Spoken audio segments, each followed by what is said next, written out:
Klaipėda ruošiasi vienam didžiausių vasaros renginių Lietuvoje šių metų jūros šventei. Liepos 24-26 dienomis uostamiestis 3 dienoms virs gyva kultūros, muzikos ir jūrinių tradicijų scena.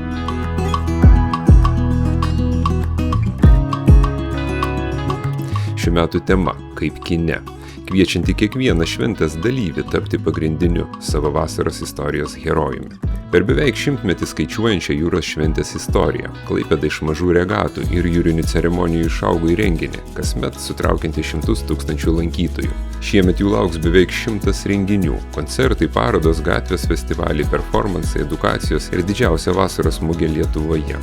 Vienu ryškiausių šventės akcentų tradiciškai taps didžioji jūros šventės eisena. Įvyks Liepos 24 dieną, penktadienį, nuo 19 valandos. Eisenoje dalyvaus daugiau nei 50 įvairių kolektyvų, tad Klaipėdos gatvėmis nusidrieks spalvinga bendruomenių, organizacijų ir kūrybinių kolektyvų kolona, kuri miestą pavers tikra vasaros kino juosta. O startas numatytas nuo Janonio gatvėje. Maršrutas ves per Herkaus Manto, Naujojo Sodo, Naujosios uosto gatves, Pilies tiltą ir Pilies gatvę iki kruizinių laivų terminalo, nes būtent ten 20 val. Bus skelbiamas oficialus jūros šventės atidarymas. Jūra, muzika, tradicijos ir tūkstančiai žmonių vienoje vietoje. Panašu, jog jūros šventė ir vėl kviečia patirti Klaipėdą taip, kaip jos dar neregėjote. O gražiausiamis šių metų akimirkomis ir įspūdžiais pasidalinsime savo mėgėjiškose reportažuose.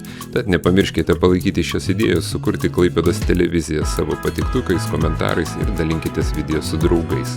Klaipėda TV kartu su jumis visą vasarą.